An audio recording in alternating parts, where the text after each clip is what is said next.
multidão aguardando ansiosamente na sua faculdade, na sua escola, sabe, na rua. Aguardando a manifestação dos filhos de Deus.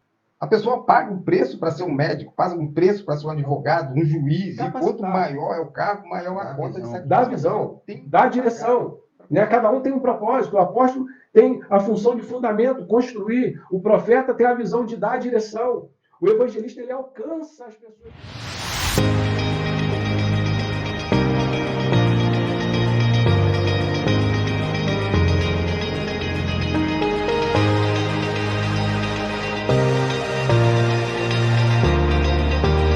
Olá, seja muito bem-vinda, muito bem-vindo a mais um podcast. E hoje a gente tem a honra de receber aqui o profeta Eric. Eu sou Júnior Coelho, Noel Coelho, Eric Ferreira. Eric Ferreira, o profeta. Hoje a gente vai falar sobre um tema chamado a Grande Comissão. Vamos lá, Eric, o que a gente vai conversar sobre isso, a importância da Grande Comissão, que está aí. A gente começa a ler qual o capítulo? Mateus 28, capítulo 28. Mateus 28, capítulo 18. Então vamos começar? Versículo 18. Não, é Mateus 28. Mateus 28, versículo 18. Versículo 18. A partir do 18. A partir do 18. Então vamos lá? Vamos começar? Vamos. Antes de tudo, né, eu quero agradecer aqui, estar com o Júnior Coelho, né, com o Noel Coelho, né, são homens de Deus, que eu conheço há pouquinho tempo, né? Pouquinho tempo. Cara, há muitos anos, né? A gente se conhece, né? Lá do Rio de Janeiro, né? A gente já atravessou o oceano, estamos aqui em Portugal para um propósito, né? E eu posso até falar aqui para fazer parte dessa grande comissão. Então, foi algo determinado por Jesus, logo quando ele morreu, ressuscitou e encontrou com seus discípulos. E o que ele disse, né, como o Júnior Coelho falou, está em Mateus, no capítulo 28, a partir do versículo 18, que é uma determinação, uma ordem de Jesus, para que possamos cumprir o ID. A grande comissão é o ID, né, de alcançar as pessoas, evangelizar as pessoas, fazer discípulos. Então, vamos ler? Vamos lá. Que diz assim, a partir do versículo 18. E chegando-se Jesus, falou-lhes dizendo, é-me dado todo o poder no céu e na terra. Portanto, ide e fazei discípulos de todas as nações, batizando-os em nome do Pai, e do Filho, e do Espírito Santo, ensinando-os a guardar todas as coisas que eu vos tenho mandado. E eis que eu estou convosco todos os dias, até a consumação do mundo, ou dos séculos, como diz algumas versões. Amém. Amém. Né? Então, essa é a grande comissão. Eu costumo falar, né, que a ordem de Jesus, toda a ordem que Jesus ele determina nas Escrituras, né, é um mandamento. Então, é como eu digo, né, uma ordem. Né? Então, aquele ditado que a gente usa, né? Manda quem pode, obedece quem tem devido. Então, tipo assim, e infelizmente, né, as igrejas antigas, né, o que a gente costuma falar, né, que a igreja protestante, ela saiu de uma atuação, né, de uma atitude de Lutero. E ela foi criada, a partir dali, as escrituras foram traduzidas para que todos nós tivéssemos uma palavra hoje para que se tornasse um manual de instrução para nós. Sendo que ali aconteceu uma reforma, não aconteceu uma restauração. Então, por causa dessa reforma, algumas coisas ficaram obscuras. E muitas coisas não foram colocadas em práticas e não tiveram a sua responsabilidade, a sua importância. E foi deixado de lado. E, a partir disso, nós deixamos de cumprir essa grande comissão. Né? Então, isso daqui que Jesus falou foi uma ordem. Jesus ele podia falar várias coisas. Aqui, essa palavra foi as últimas palavras de Jesus, como Mateus diz, e logo depois ele subiu aos céus. Então, assim... Um momento aí é muito importante. Ele falou isso e subiu. Subiu. Tipo assim, ele deu a última ordem. Olha só, eu vou deixar vocês, mas vocês façam isso. Acabou. Tipo assim, não tem outro comando. O comando é esse. Então façam. Só que hoje, a gente peca. Por quê? A gente tem conversado muito sobre distração, né? Sim. E no decorrer dos tempos, a gente se distrai com muitas coisas, né? Então, a gente se envolve ou exageradamente com o tempo, né? A gente entende que o tempo ele é um meio, não é um fim, né? É um lugar que nós aprendemos, um lugar que nós damos direção, ensinamos, congregamos, adoramos, estamos juntos. Mas essa grande comissão, esse direcionamento de Jesus foi para fora, né? Então, se você vê a origem da palavra, o que significa a palavra eclésia, é chamados para fora. Isso aí. Então, nós fomos chamados para fora, alcançar os perdidos. Nossa. Né? Isso é muito profundo, é muito interessante. E só te cortando, claro, chamados para fora, né? Nesse momento, nós somos imigrantes aqui, né? Isso, sim. Então, quantas pessoas são chamadas para fora? Não estou falando só fora do país, né? Quando você fala aí chamados para fora, é da gente não cair naquela mesmice de ficar só dentro do mesmo local, o exemplo onde todo mundo já é salvo. Não, não é errado isso. O negócio é que nós temos que alcançar também os não salvos. Isso. Então, por isso que o nome, né? Como é que é? Eclésia. Eclésia. Eclésia. É chamado para fora. Senão a gente fica na zona de conforto do dentro. Isso. Pô, muito bom. É igual... Pode Esse chamado para fora pode ser aplicado também para você sair também um pouco das igrejas, vir falar aqui fora. Isso. E ele falou no caso, nós saímos de um país para o outro. Isso. Nós fomos chamados para fora. Isso. Pode ser aplicado também. Com certeza. Para isso aí. Porque é interessante, Samuel, o problema é que a gente aprendeu errado. Porque essa questão de ser chamado para fora tinha que ser o principal do que estarmos dentro. Então, assim, se você for ver a trajetória de Jesus, ele sempre estava fora. Perfeito. Com as pessoas. Então, assim, não havia limite para ele se separar das pessoas. Né? Não sei se vocês sabem, quantas vezes que houve a multiplicação de pães e peixes? Duas vezes. As pessoas falam muito de uma, né? Que era 5 pães e 2 peixinhos, mas teve a de 7 pães, que se multiplicou 7 cestos. Então, não havia questão de fome, distância, tempo. Então, Jesus ele sempre se preocupava em estar com o quê? Com as pessoas, ensinando. E sempre aonde? Do lado de fora. Nossa, perfeito. E era ali que ele alcançava as pessoas. E não eram meia dúzia, né? Tinha um apresentador que falava em meia dúzia de 3 ou 4, né? Não, eram 4.000 homens, fora mulheres e crianças. Né? Então a Bíblia fala 4.000 homens, fora mulheres e crianças. Então, eram milhares de pessoas. Então, a gente precisa, eu acredito que estamos vivendo o fim dos tempos e agora está havendo um discernimento, um entendimento do que nós devemos fazer no tempo de hoje. Né? A Bíblia fala, em alguns momentos, principalmente Apocalipse, no final, que ele entenda. Ali fala de entender os tempos. Sim. Então, acredito que algumas coisas estão sendo reveladas para que possamos entender os tempos. E o tempo hoje é de discernimento, entender. Foi como eu falei, a congregação, né, eu trabalho há muitos anos, quem me conhece no Brasil, de unidade de pastores, né, nós trabalhamos com essa unidade com várias denominações. Então, a intenção não é acabar com as igrejas, mas é trazer o ensinamento correto do que nós devemos fazer, independente da sua característica. Né? Então, cada denominação tem sua característica. Sendo que dentro dessa característica, existem princípios e a ordem bíblica que nós devemos cumprir. Sim. E às vezes nós pecamos porque nós deixamos de cumprir o chamado bíblico. E o chamado principal que Jesus nos ordenou é a grande comissão. Tanto é que pregará o evangelho a toda criatura e depois será o fim. Então, as pessoas, depois que conhecerem a Jesus em todos os lugares do mundo, né, já vemos os sinais de tudo. Né? Então, aonde que a gente ia ver, né, há muitos anos atrás, guerra, rumor de guerra, doenças, né, que passamos, né, por essas situações. Então, tipo assim, era uma coisa difícil de se acontecer. Sim. E hoje tudo está acontecendo, né? A gente estava falando de substituição de pessoas por robôs, empresas. Então, as coisas estão acontecendo. E o que isso aponta? Se a gente for analisar cada acontecimento, principalmente de 10 anos para cá, o apontamento, sabe, tem extremamente para a volta de Cristo. Então a gente vê assim, cara, está muito próximo, está muito próximo. E o que nós precisamos fazer? A palavra de Deus fala que no final dos tempos se restauraria todas as coisas. Então eu creio que algumas coisas que precisam ser restauradas estão sendo restauradas, está trazendo entendimento. Né? Aqui, na grande comissão, fala, batizando em nome do Pai, do Filho e do Espírito Santo, ensinando a guardar todas as coisas, né, que vos tenho dado, né? Ide e fazei discípulos a todas as nações. Né? Como você falou. Né? Nós estamos aqui em Portugal. Sim.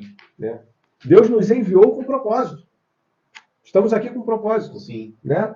Então, assim, ir de fazer discípulos. Que é diferente, fazer discípulo é diferente de ir e pregar o evangelho. Sim.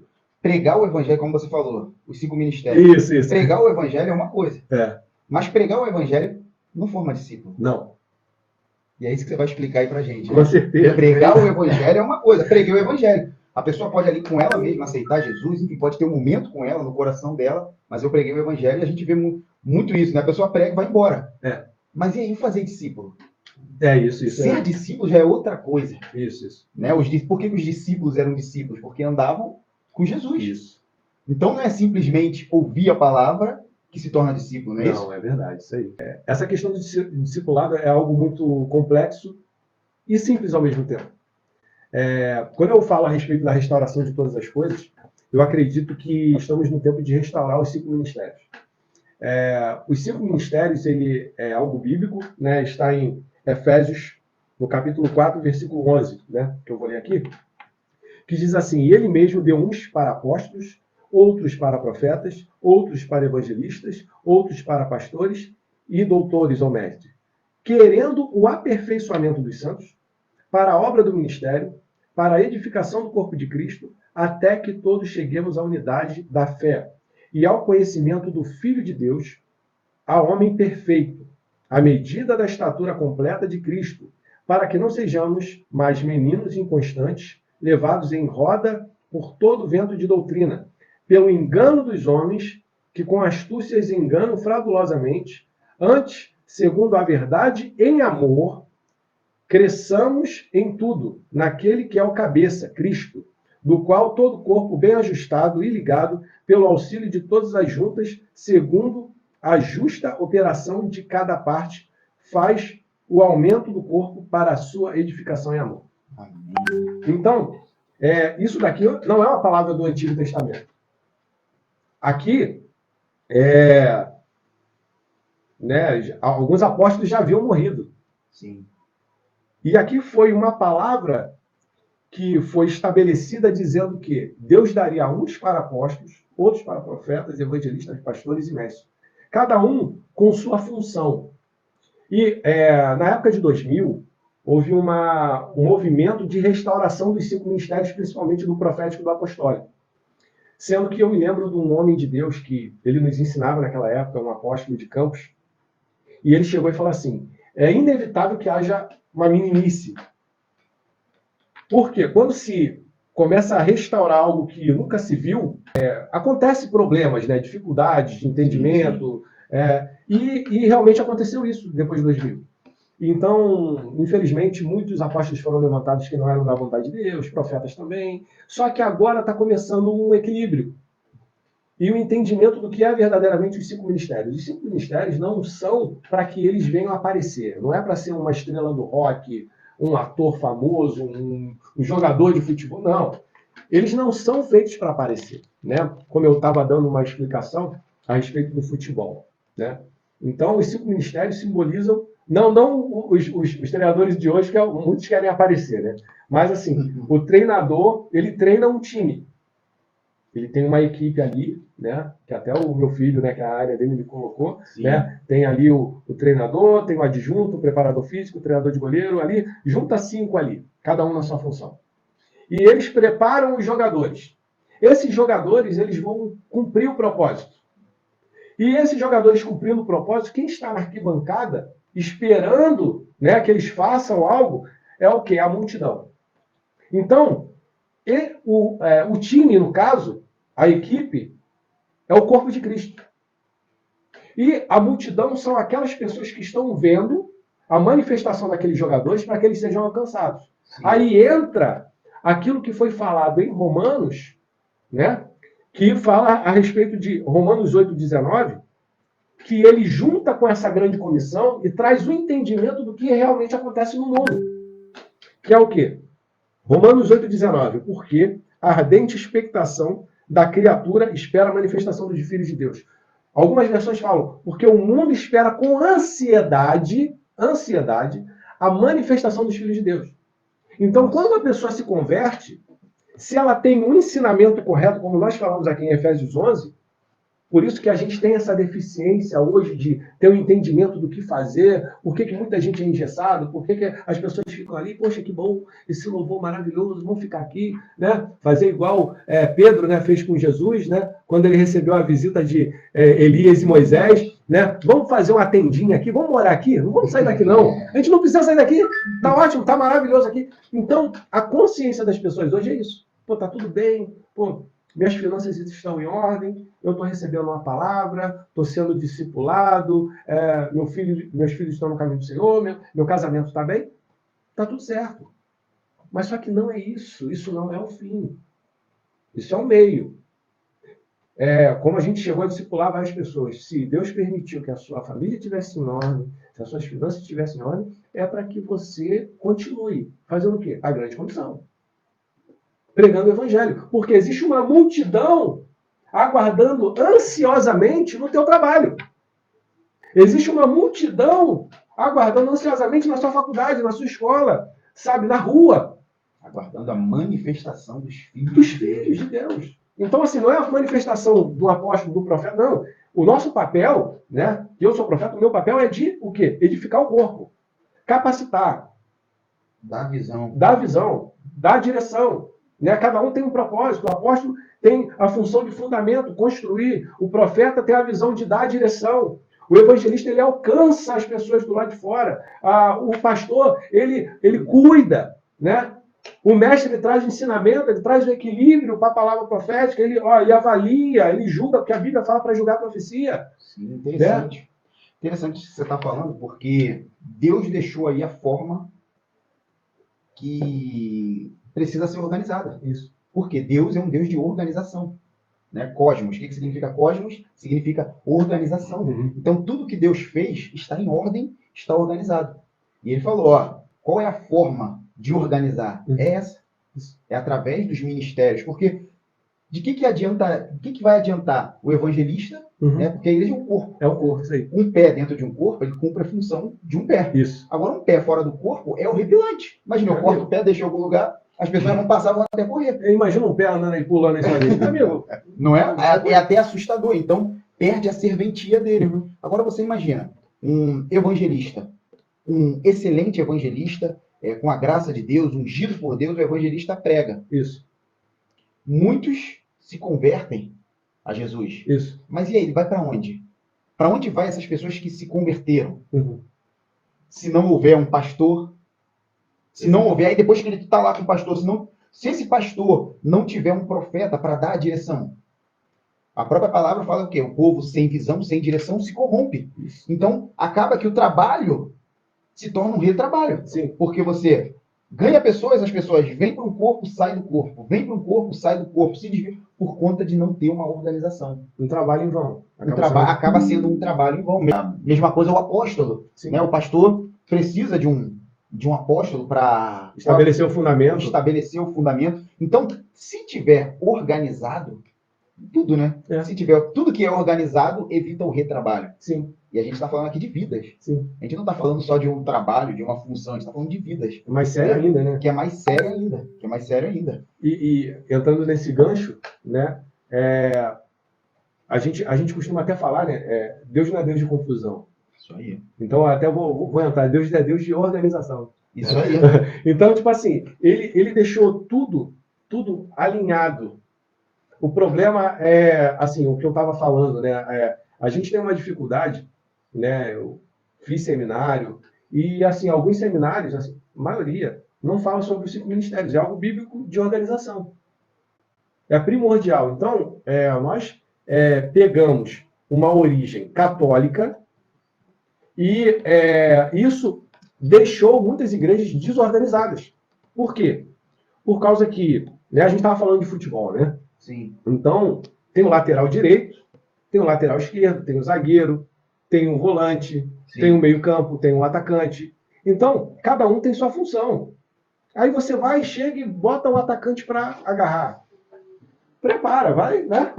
Vai perder o jogo. Então, assim, é o que está acontecendo há anos. Nossa. Há anos. Então, assim, eu costumo falar que é uma covardia, o excesso de peso que é colocado sobre o pastor.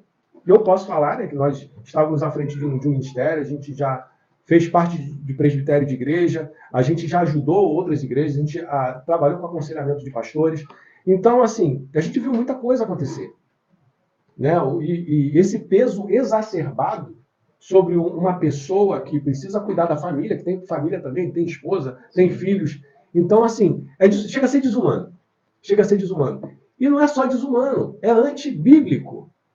É antibíblico. Então, é o que eu costumo falar, cara. No céu, né? É o Pai, Filho, Espírito Santo, anjos, arcanjos, querubim, os 4 seres viventes, você vê em Apocalipse.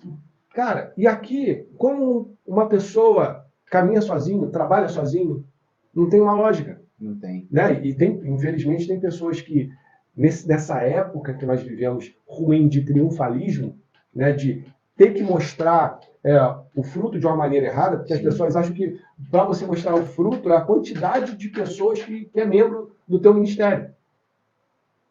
E eu sempre costumo falar, olha só, Jesus cuidou de 12, um não deu certo, e ainda deixou o Espírito Santo fazer o resto.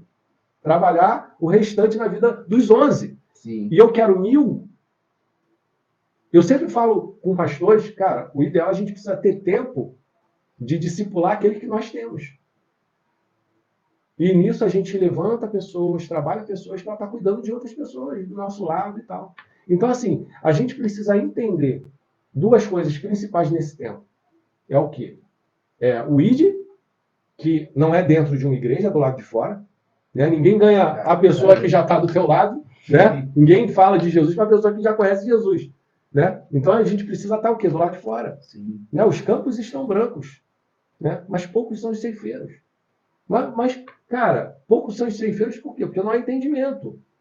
Se a gente tiver um entendimento, a gente entende que o nosso trabalho é um lugar de colheita. Ou a nossa faculdade é um lugar de colheita, o futebol é um lugar de colheita, qualquer lugar. Enquanto os fariseus estavam dentro da sinagoga, né, das sinagogas, Jesus estava fora. E o que acontecia? A sinagoga, ela era limitada, né? Uhum. Talvez a 200 pessoas, Sim. 300 pessoas, enquanto Jesus estava fora, sem limite, com 4.000 pessoas o seguindo, 5.000 pessoas. Né? Então o Espírito Santo ele quer agir sem limite. Uhum. Mas isso vai acontecer aonde? Fora. É fora. É fora, né, da igreja. E quando a gente está muito focado em só estar dentro da igreja, aí eu acredito que a gente está buscando os nossos próprios deleites. Verdade. Eu me trato, eu tenho uma palavra aqui, e essa palavra tem trazido esperança, fé para a minha vida, mas e a vida do outro? Então a gente precisa amar o próximo como a nós mesmos. E como é que a gente ouve uma palavra, né? Aquela palavra melhora a nossa vida, nos traz fé, nos traz esperança, e a gente não leva isso para o próximo? Então, pegando esse gancho, né? Assim, foi muito bom você falar sobre isso, sobre a sinagoga. A sinagoga naquela época, assim, só podia entrar pessoas que conheciam a Torá. Nossa, eu não sabia disso. Não podia entrar um desconhecido. Não é qualquer pessoa que entra dentro da sinagoga. Nossa. Então, tipo assim, a gente precisa entender o plano de Jesus, que fala em João, capítulo 1, a partir do versículo 11. Que ele deixa bem claro aqui o que aconteceu. E a mudança de projeto, de planejamento, né, que aconteceu ali. Que diz assim: veio para o que era seu, e os seus... Pode ler, ele lê seu. Veio para o que eram os seus, e os seus não o receberam. Aí tem um mais aqui. Mas a todos os quantos receberam, deu-lhe o poder de serem feitos filhos de Deus, aos que creem em seu nome. Amém. Viu o que é algo interessante aqui? Veio para os seus. O judeu. O judeu. Olha aí. Os judeus não receberam. Isso. Então, isso foi estendido a todos os que creram. Creram. Por quê? Porque o plano era só para os judeus. É isso que a gente precisa entender. O plano de Jesus era para o povo dele. O povo dele era o povo judeu. E o povo judeu, a gente precisa entender que eles são ensinados desde que eles saem do ventre, praticamente. Existe um termo que eles usam que é inculcar. Inculcar a Torá. Não era só a Torá, era a Torá, o livro dos profetas, nas crianças. Tanto é que quando eles chegam mais ou menos 12 anos de idade, os meninos, eles têm uma comemoração, né? Que que fala da maioridade deles, que é 12 anos. Só que essa maioridade é o conhecimento dele na Torá. Então, isso que acontece com os judeus, né? Assim, uma comemoração, assim, é mais ou menos isso, né? Não tem um detalhe assim sobre isso. Mas é mais ou menos isso. Então, assim, aqueles que iam na sinagoga são conhecedores da palavra. Então, assim, não havia um evangelismo, sabe? Então, ou seja, o que Jesus fazia? Jesus era judeu. Ele era judeu. Sim. Ele foi ensinado a orar, ele foi circuncidado, fez tudo o que o judeu fez. O mais é uma observação. Mais, né? Contudo, porém, entretanto, todos quantos o receberam, deu-lhes o poder. Ele abriu o leque. Agora não é mais só os judeus, aqueles que estão na sinagoga, agora é para aqueles que estão fora. Então, assim, pela misericórdia, nós recebemos a salvação porque os judeus não receberam ele. Então ele abriu. E o que ele começou a fazer? Começou a pregar para as pessoas. Aquelas pessoas, entendam, não tinham acesso à sinagoga. Não tinha acesso à sinagoga.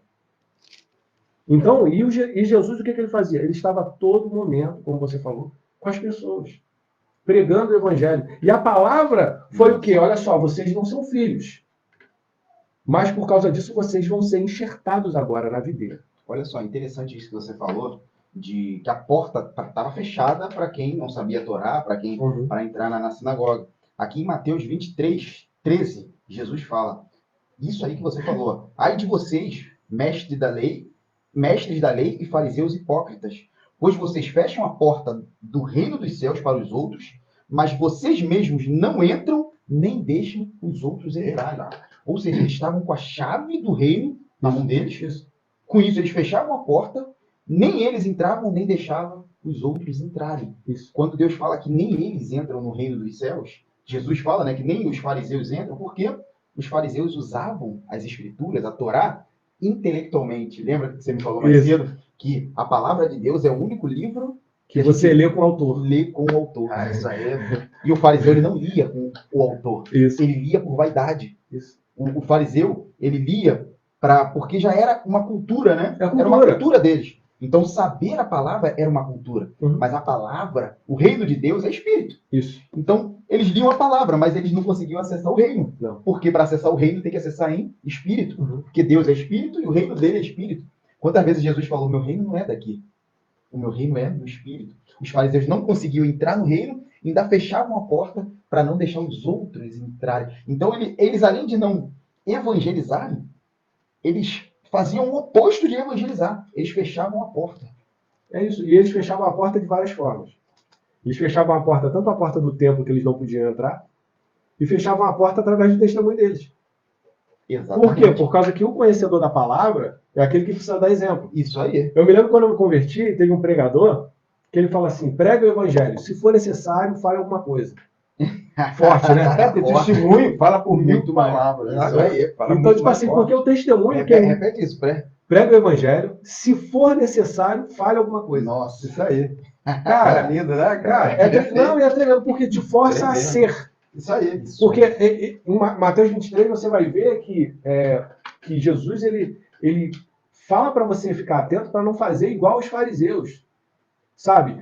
Se colocar o pé das praças, fazer orações altas. Nossa. Então, tipo assim, hoje o que se vê muito, infelizmente, é uma capa. Né? Então as pessoas se escondem. Então, cara, meu Facebook é aberto, meu Instagram é aberto, não é bloqueado. A minha vida, a minha porta de casa é aberta. Então, tipo assim, se alguém bloqueia, tem alguma coisa errada. Sim, exatamente. A gente está num tempo que, tipo assim, não tem que esconder. E interessante que a gente falou nisso, você está falando também no podcast, que é o quê? O Espírito Santo deu dons. Isso. Né? E o dom é uma coisa, o fruto do Espírito Santo é outra. Porque tem muita gente que manifesta o dom, mas não significa que os usados serão aprovados. Não. É isso que a gente tem que ficar de olho, porque você acha que líderes, grandes líderes aí que desviam muitas ovelhas, Muitas vezes eles são usados, Sim, mas não quer dizer que são aprovados. isso.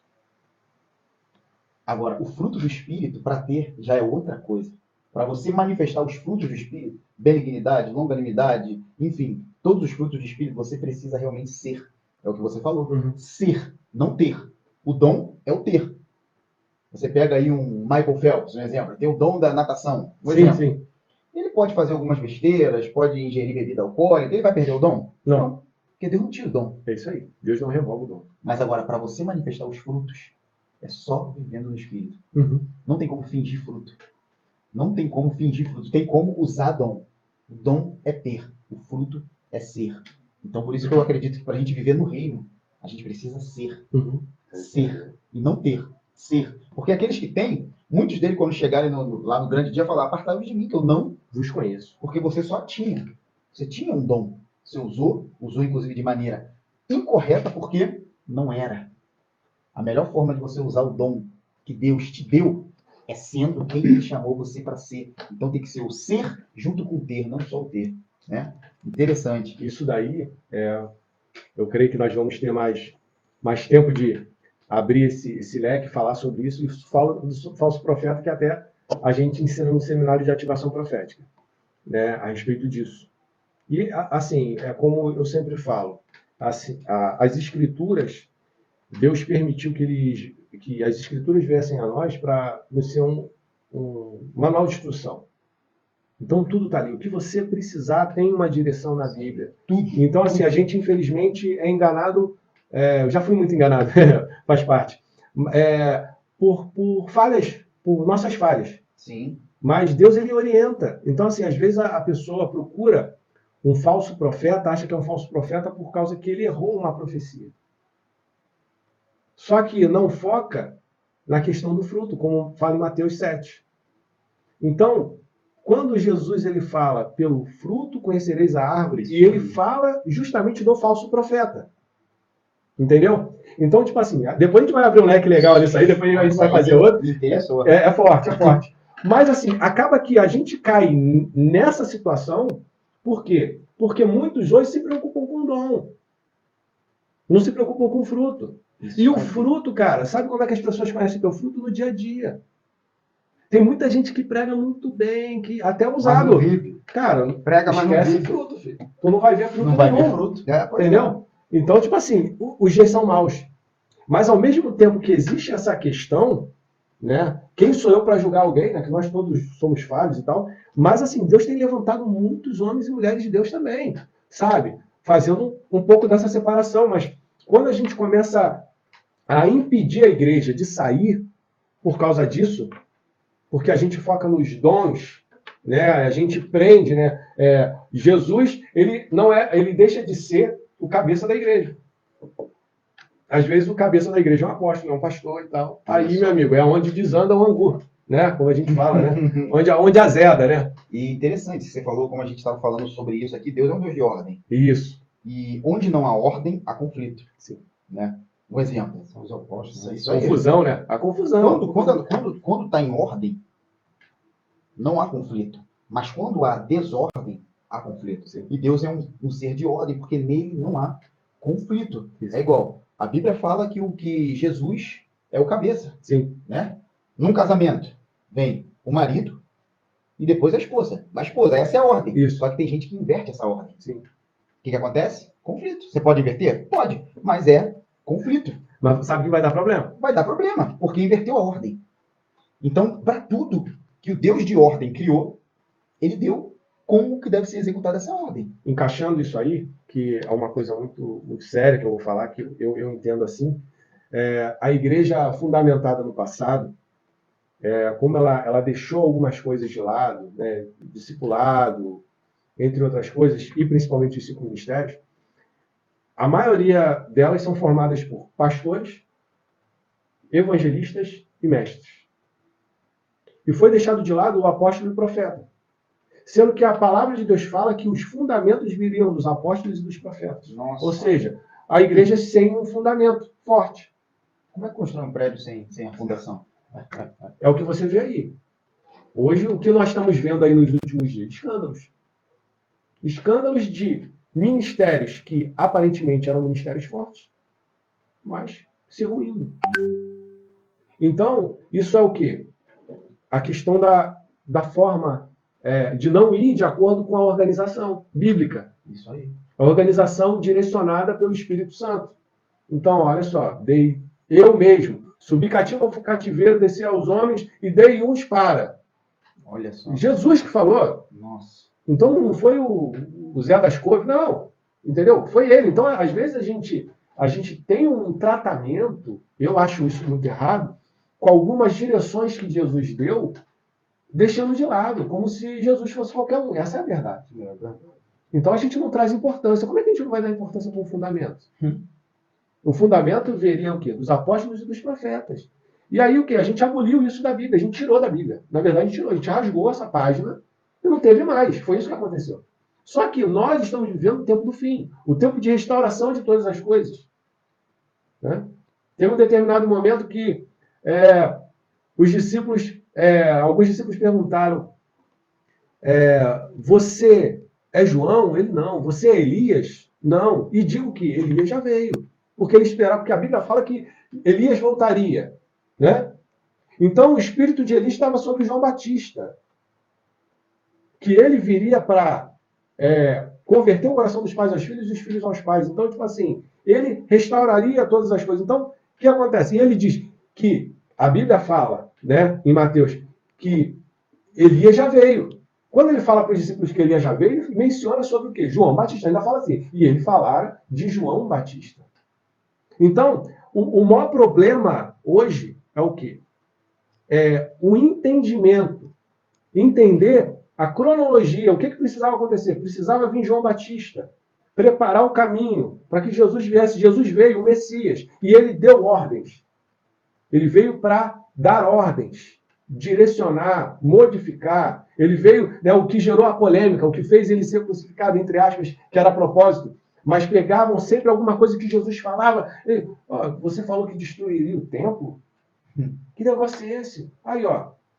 Né? Igual fizeram com Elias, perturbador de Israel, olha aí, ó. Falou que vai destruir o templo, vai reconstruir em 3 dias. Que negócio é esse? Como é que pode fazer isso? Então, ele veio mudar as direções. Ele veio trazer conserto. Ele veio trazer uma organização. Ele veio trazer o entendimento. O que deve ser feito nesse tempo. E aí, o que aconteceu? Conosco, depois de muito tempo, a gente banalizou, a verdade é essa, banalizou muitas direções que ele deu. E uma das direções é que as pessoas falam assim, poxa, mas como? Porque nós falamos aqui da manifestação dos filhos de Deus. Né? Sim. Como nós podemos nos manifestar como filhos de Deus? Cara, aí eu preciso, né, fazer igual a Elias, pedir para que desça fogo do céu, né?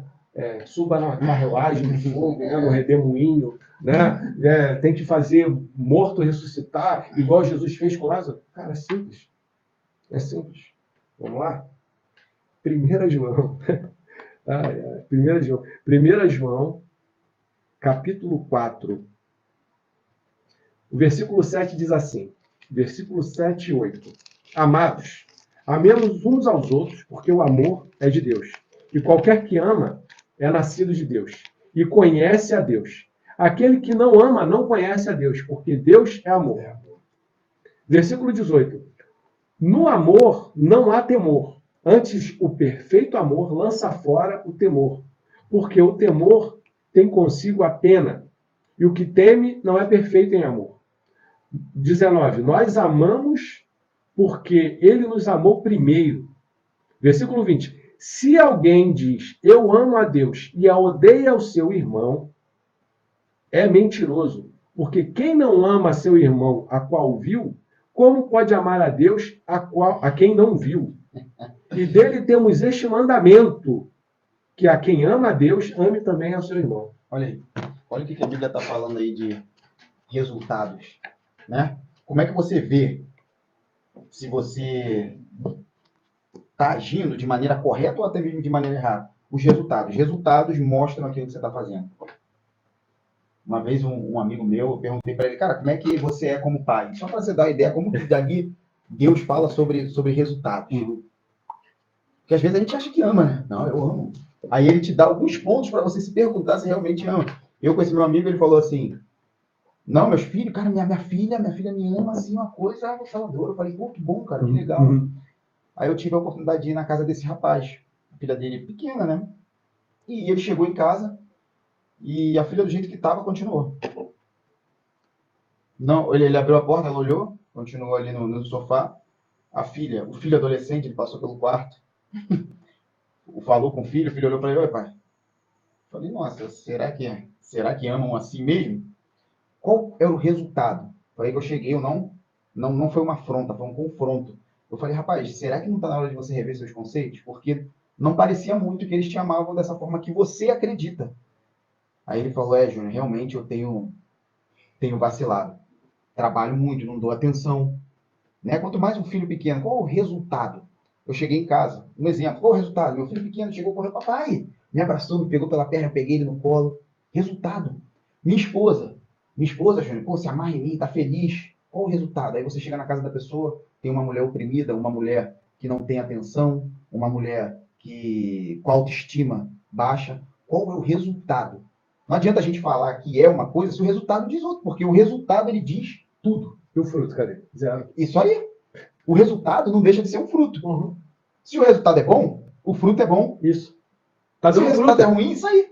O fruto é ruim ou não está dando fruto. Uhum. Foi o que você falou aí. Quantas pessoas falam e até acreditam que amam a Deus, mas a Bíblia fala, você está acreditando que me ama, mas nem o teu irmão do teu lado, que você vê, você consegue amar. Então não se engane, você não me ama.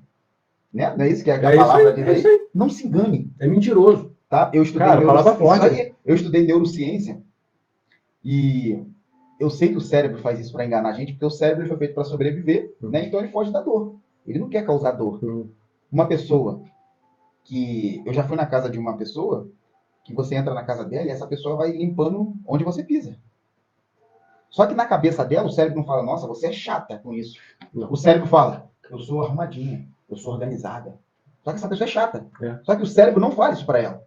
Por isso que Salomão fala da repreensão. A gente aprendeu a ouvir a repreensão. O que é a repreensão? É aquilo que não chegou na tua consciência. Se uma pessoa falou que você é chato, você pode analisar, pode não ser verdade. 2 falaram que você é chato, pode não ser verdade. 3, começa a analisar. Agora 20 pessoas falam que você é chato, não tem jeito, amigo. Você é chato demais. É. Só que o cérebro, como ele não avisa, ele vai falando para a pessoa, não, você não é chato, você é sincero, você é correto, você é... Te fala um monte de coisa para te ludibriar. O que pode fazer a gente voltar para a consciência? A repreensão. E esse versículo aí, esse capítulo, acredito que Deus está falando isso. Vamos lá, vocês falaram que me amam. E eu vejo no coração de vocês que vocês até acreditam que me amam. Agora, passa nesse teste aí, para ver se vocês me amam. Você ama teu irmão? Aí você começa a analisar na tua vida. Pô, tem uns irmãos aí que eu nem falo com eles. Pô, meu pai, eu já não falo com ele há 2 anos. Aí. Será que eu amo a Deus? Se nem com meu pai eu me dou bem? É complicado, cara. É complicado. Isso aí. Porque a gente quer sempre falar da palavra, né? A gente quer sempre mostrar os dons, né? O talento, né? E o principal, cara, sabe? A gente não faz. A gente peca nisso. A gente peca nessa questão. Então, você não precisa fazer muita coisa. Poxa, como é que eu vou me manifestar como filho de Deus? Cara, é só imitar Jesus. Hoje o maior problema é que as pessoas hoje imitam homens, imitam, né, pessoas famosas, blogueiros e tal. Cara, as pessoas não se preocupam em imitar Jesus. Se você ler a palavra, você vai conhecer a palavra e vai... Não parece por falta de conhecimento. Eu sei que o contexto da palavra é um pouco diferente, mas assim, nós morremos por falta de conhecimento bíblico. Sim. Então, quando a gente conhece a palavra, quando a gente estuda sobre Jesus e busca ser igual a ele, o que ele faria, o que ele pensaria, qual a atitude que ele teria, a nossa vida seria completamente diferente. A gente evitaria de cometer alguns erros, né, de irar, né, dar muito mole, né? Então, tipo assim, eu acredito que assim, o maior problema que a gente tem é a falta de conhecimento sobre Jesus. Porque, primeiro, se a gente conhece realmente sobre Jesus, a gente vai seguir a risco que ele está falando. Pô, o que ele falou aqui é mandamento. Pô, esse negócio de amar o próximo é mandamento, é uma ordem que eu tenho que cumprir. Foi Jesus. Cara, porque, assim, a gente... Sabe o que eu vejo, cara? Eu estava analisando, esses dias eu estava né, lendo, né, escutando, né, a palavra, foi Mateus, 1 Reis, 2 Reis. Assim, os profetas no Antigo Testamento eram muito respeitados, até temidos, né? Só que os judeus, eles tratavam Jesus como profeta. E até questionavam a Jesus, poxa, como você diz que estava com Abraão, Isso aí. se você, né, não aparenta ter tantos anos de idade? Olha só como estavam na carne pura. Cara, então, tipo Do assim, intelecto. e assim, cara, Jesus ele não era a ressurreição de algum profeta, Jesus era Deus. Jesus se fez carne, veio à terra, abriu mão de toda a sua glória, morreu na cruz, ressuscitou, foi comprovado, e aí o que acontece? E a gente banaliza o direcionamento dele. Nem como um profeta, né? Porque assim, os judeus ainda respeitam Jesus como profeta. Não foi um profeta que veio, né? Não reconhece como Messias, né? Mas nós que entendemos, né, a palavra de Deus, sabemos que ele se fez, ele era Deus. Nós banalizamos a direção dele.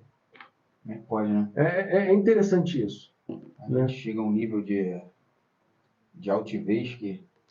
Eu costumo falar que alimentar a carne é muito, infinitamente mais fácil do que alimentar o espírito. Sim. Na nossa vida mesmo secular, em tudo acontece isso. Porque senão, se fosse fácil, todo mundo seria doutor. Quem ia limpar? A pessoa paga um preço para ser um médico, paga um preço para ser um advogado, um juiz, e quanto maior é o cargo, maior a cota de sacrifício que a pessoa tem que pagar para poder atingir aquilo ali. Eu costumo dizer que se amanhã ou depois a gente trocasse, Deus botasse aqui no lugar do diabo, o diabo por no lugar de Deus, ninguém ia ao céu, considerando que Satanás seria o dono do céu. Então, se Deus tomasse o lugar do diabo, ninguém ia para o céu. Uhum. Que é muito mais fácil alimentar a carne. Então, as pessoas, é que nem a eletricidade ela sempre vai pegar o caminho mais curto. Uhum. O ser humano é a mesma coisa, está sempre cortando o caminho, está sempre procurando facilidades. Uhum. Isso já está na natureza humana, já está no sangue. A gente é inclinado para o pecado. Isso aí. A gente é inclinado Já tem uma tendência muito grande para o pecado. A gente é inclinado para a porta larga. Isso aí. Nós falamos há pouco tempo sobre isso aí. Então, o mérito está em vencer tudo isso, lutar contra a carne. Aí que vem o mérito da pessoa. Uhum. É ter que abandonar. É difícil? Mas não é impossível, porque Jesus mostrou que é possível. Ele se fez carne e não pecou. Uhum. Então já mostrou para a gente que é possível. O nosso mérito é exatamente esse. É lutar contra tudo isso e seguir o caminho mais difícil para poder chegar no céu. E a maior dificuldade que a gente tem, né? Vivemos em sociedade, mas nossa maior dificuldade é amar o nosso próximo. Não é. Se você parar para analisar, as nossas maiores alegrias e maiores frustrações não foi com planta, não foi com cachorro, foi com pessoas. Nossas maiores frustrações, como nossas maiores alegrias, tinham pessoas envolvidas, né? Uhum. Deus me lembrou uma palavra aqui, Mateus 25, que, assim, eu costumo falar assim, que a Bíblia, ela fala a respeito da salvação, né? Que, assim, né, fala que pela graça sois salvos, isso não vem de vós, né? É dom de Deus. E o que acontece? Sendo que nós vemos vários sinais dessa porta se fechando. A gente recebe a salvação de graça. Mas essa porta ela pode se fechar. E a gente não se atenta para isso. E vem aqueles triunfalistas, aqueles que, os legalistas e tal. Não, salvos para sempre e tal, não sei o quê. Só que, assim, precisa de um entendimento e discernimento da palavra. E aqui fala diretamente o amar ao próximo, algumas atitudes. Né? A partir do versículo 35, que diz assim: porque tive fome, e deste-me de comer. Tive sede, e deste-me de beber. Era estrangeiro e hospedaste-me. Estava nu e vestiste-me. Adoeci e visitaste-me. Estive na prisão e foste me ver. Então os justos lhe responderão, dizendo, Senhor, quando te vimos com fome e te demos de comer, ou com sede e te demos de beber? E quando te vimos estrangeiro e te hospedamos, ou nu e te vestimos? E quando vimos enfermo ou na prisão e fomos ver-te? Respondeu o rei. E respondendo, o rei lhe dirá, em verdade vos digo, quando fizeste a um destes meus pequeninos irmãos, a mim o fizeste. Então dirá também, ao que estiverem à sua esquerda, apartai-vos de mim, malditos, para o fogo eterno, preparado para o diabo e seus anjos. Porque tive fome e não me deste de comer. Tive sede e não me deste de beber. Sendo estrangeiro, não me hospedaste. Estando nu, não me vestiste. Enfermo e na prisão, e não me visitaste. Então eles também lhes responderão, dizendo, Senhor, quando te vimos com fome, com sede, ou com estrangeiro, nu, ou enfermo, ou na prisão, e não te servimos? Então lhe responderá, dizendo, em verdade vos digo que quando a um destes pequeninos o não fizeste a mim. E irão estes para o tormento eterno, mas os justos para a vida eterna. Quer mais claro do que isso? Não. Ele está falando aqui, ó. Ele está falando, se você não fizer, meu amigo, irão para o tormento eterno, mas os justos para a vida eterna. E agora? Como é que tu explica isso? Então, tipo assim, tem gente que acha que amar o próximo é uma opção.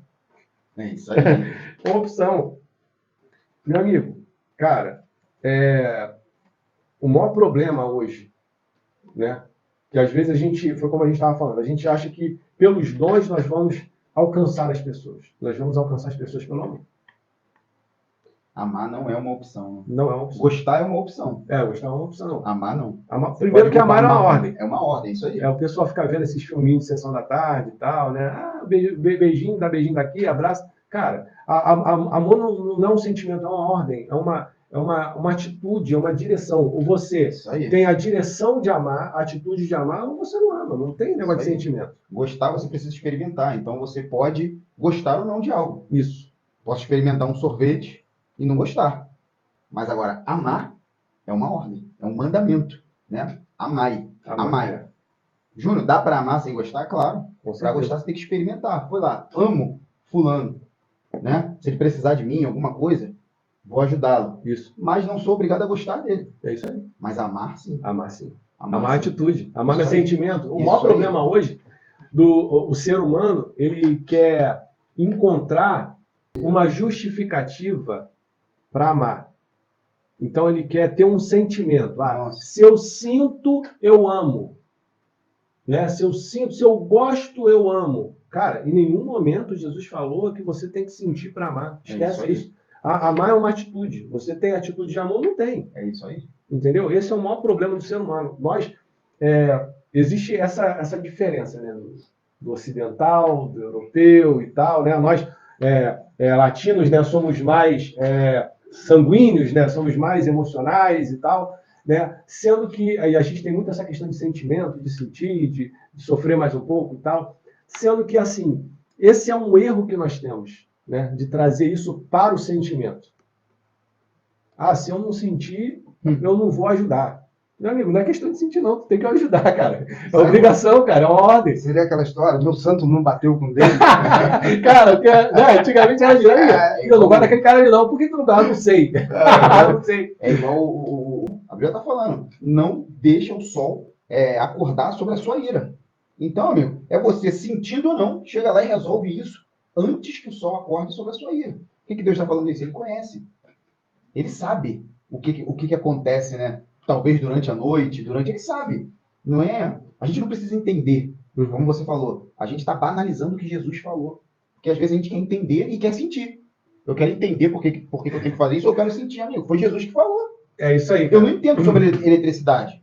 Meu filho não entende sobre eletricidade. Mas se botar o dedinho lá na tomada, vai tomar choque, entendendo ou não. Né? Então, nem tudo a gente tem que entender. Principalmente as coisas de Deus. Principalmente as coisas de Deus. Tem coisas que a gente não vai entender. É só para obedecer.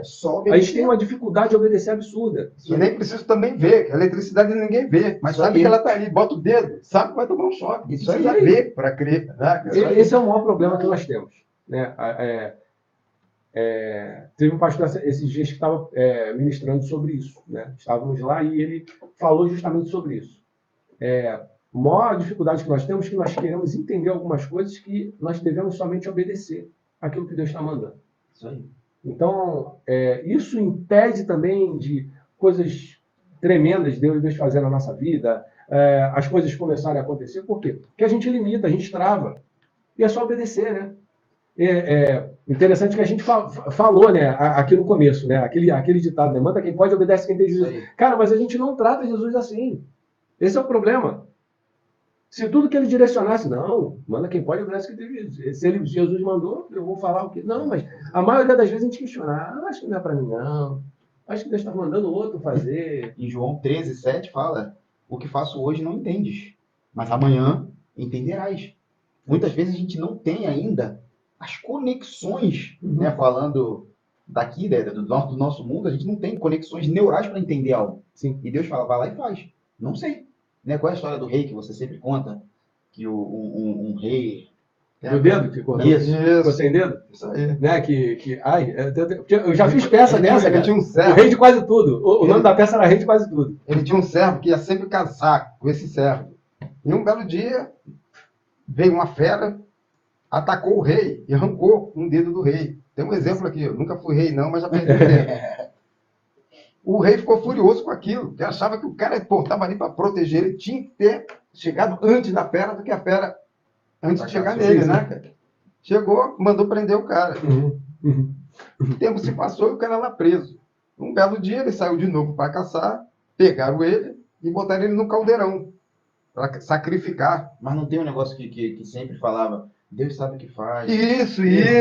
O servo sempre falava. Que ele foi invadido lá. Isso aí, quando ele perdeu o dedo, ele falou, ele sempre falava, Deus sabe de todas as coisas, Deus sabe de todas as coisas, Deus sabe o que faz. Quando ele perdeu o dedo, o servo chegou para ele e falou, meu rei, Deus sabe o que faz. E sempre falando nisso. Conclusão, ele foi preso, anos depois pegaram o rei para sacrificar, aí tudo pronto. Alguém lá no meio viu que o rei não tinha um dedo. Aí falou, esse não serve para o sacrifício, não tem um dedo. E soltaram o rei. Aí o rei lembrou do cara que ele prendeu. Isso. Foi lá que chegou lá, soltou o cara na mesma hora, lembrou. Então, a nossa vida é assim, cara. Eu dei graças a Deus por ter perdido o dedo. Podia ter sido Desde quando eu aprendi que em tudo a gente tem que dar graças a Deus, minha vida mudou, cara. É uma questão de confiança. Se você entregou tua vida na mão de Deus, o que vier é lucro. Deus sabe o que faz. O lance do rei. Se o rei fosse perfeito, ele ia ser devorado naquele dia. Então é Deus já cuidando do rei muito antes de acontecer. É melhor ele perder um dedo do que ele perder. É isso aí. Mas amanhã entenderás. Quando que o rei entendeu? Foi. Amanhã. Né? É aquilo que Aí eu ele falo, lembrou do servo, tirou o servo. Ainda tem o seguinte. Aí o rei virou para ele e falou, se teu Deus é tão justo assim, por que ele permitiu que você ficasse o tempo todo na cadeia? Senão ele ia morrer. Não sabe? Aí ele chegou, meu rei, Deus sabe o que faz. Se eu não estivesse na cadeia, quem estaria com o senhor lá caçando? Caraca. E eu sou perfeito. Ia pro caldeirão. Ia pro caldeirão, perfeito. Então, Ele ia virar o Deus sacrifício. permitiu ele ser preso aqui. Então Deus sabe o que Deus faz. faz perfeito. Tudo que Deus faz é perfeito. Hoje, né, eu li uma história dessa. Um rapaz saiu com uns amigos, viajou a trabalho, os amigos de trabalho. Aí o avião caiu numa água, todos eles morreram. Menos esse rapaz. Eu falei pra você. Foi tudo que mandou, né? Menos esse rapaz. Esse rapaz nadou, foi até uma ilha e ficou vivendo lá. Aí ele montou uma cabana, a cabana pegou fogo. Aí ele estourou. Aí ele, Deus, como é que pode? Por que está acontecendo tudo isso comigo? Eu caí na água, eu quase que eu morri, agora eu vim aqui para a floresta, consegui nadar até aqui, já tem um tempo que eu não vejo minha família, agora eu criei uma cabana para mim, o senhor taca fogo na minha cabana? Por que o senhor não me leva logo? Por quê? Aí no outro, ele não teve resposta, no outro dia, chegou um navio, parou lá para buscar ele. Aí o cara falou, o cara ficou feliz quando viu o navio, né? Aí como é que vocês chegaram aqui? Ele falou, não, a gente viu que você tacou fogo, Fez o sinal de fogo, então a gente viu e veio aqui te buscar. Então, muitas vezes, isso acontece com a gente, né? Com a história do rei. Só que a gente não sabe, né? Porque Deus, o idioma dele é fé. Ou você tem fé, ou você não vai entender. Né? O que é a fé? É acreditar naquilo que você não vê, que você não sabe, que você não faz nem ideia. E ter né? certeza daquilo que não existe. E Cara, ter certeza daquilo que não coisa de existe. doido. É coisa de doido, né? Eu costumo dizer que a fé é você colocar teu pé no abismo, tendo a certeza que Deus vai colocar o chão. É isso. É fácil isso? Não, Não é, cara. Não é. não, é muito difícil. Muito difícil. Então a pergunta que eu te faço é a seguinte: o que tem acontecido na sua vida que você não entende, né? Por que está acontecendo isso? Eu falo para você, agradece. Agradece porque a gente não sabe, né? A gente nunca sabe. Mas uma coisa eu sei porque está escrito. Bem sabes, Deus fala, né? Bem sabes os pensamentos que tem a vosso respeito, pensamentos de paz. Quando você está na tribulação, você acha que Deus está te punindo? Não, mas ele fala, eu tenho pensamentos de paz para trazer o bem que você deseja. Então, todas as coisas cooperam para aqueles que amam a Deus. Em nenhum momento fala que todas as coisas a gente vai entender, né? A gente não vai entender, meu, não tem como. Isso acontece com quem? Nossos filhos, meu filho pequeno. De vez em quando ele, pai, por que você não deixa eu fazer isso? Você é um pai mau. Por que você faz isso? Pai dos meus, questão de celular. Eu sei dos malefícios do celular, né? Aqui meus filhos entram no celular no final de semana, né? E isso quando a gente, pouco tempo também, mas não deixa o celular. E eles ficam, os pais dos meus amigos podem ficar, você é um pai mau, você não gosta de mim. Adianta eu tentar explicar para ele hoje? Não, eu não tenho maturidade. Então eu falo para ele, meu filho, chega aqui, papai. Eu falo igual Deus. O que faço hoje tu não entende, mas amanhã tu entenderás. E vai agradecer. Quantos filhos não agradecem depois? Né? E quantos filhos também não falam mal depois? Pô, se meu pai e minha mãe tivessem apertado um pouco mais, talvez hoje eu seria alguém na vida. Olha só. É verdade. Aí o pai que quer ser bom, quer ser bonzinho, porque a Bíblia fala que não é ser bom, é ser bonzinho. E quem ama seu filho, disciplina ele. Isso. Né? Quem não ama, é mais um resultado. Se você deixar o teu filho fazer o que quer, você não ama teu filho. Com certeza não. Não ama, porque a vida, quando eu falo a vida, a terra, não vai tratar. A gente sabe que no mundo tereis aflições, não vai passar a mão na cabeça dele. Não. Um pai pode até passar a mão na cabeça do filho. A vida trata diferente. Mas a vida trata diferente. Então, o que eu faço com meus filhos? Eu tento fazer o possível para tratar eles como a vida trata. Porque eles não vão sentir um impacto tão grande depois que eu não estiver aqui. Eu falo para eles, seja grato. Se você for grato, e você estiver querendo alguma coisa, papai vai dar. Agora, se você ficar chorando, papai não dá. Seja grato. Seja grato. Então, o pouco que eu sei de como a vida trata a gente, eu tento passar para eles, para quando eu sair, o impacto não ser tão grande, né? Mas eu sei, é menos de 0,001%, né? Então, eu dou o meu melhor, por mais que seja pouco. Mas, vamos lá. Eu queria te fazer uma pergunta, Profeta Eric. Você falou que tem 3 ministérios que hoje mais atuam na igreja, né? Sim. Que é o pastoreado, o mestre e o evangelista. O mestre e o evangelista. E tem uns que estão sendo deixados de lado, né? O que a gente falou sobre a ordem. Tá capenga, né? Tá capenga. Tá capenga. Então aquilo que poderia ter uma velocidade, uma consistência maior, não vai ter porque tá capenga. Né? Que é o de profeta e de apóstolo. Uma denominação, uma igreja que está sem profeta, sem visão e sem apóstolo. Qual conselho que você daria para essa igreja? Para esses líderes dessa igreja? Então, eu analisei muito sobre essas questões. E eu vi que assim, as igrejas elas se tornaram muito funcionais, mas pouco eficientes.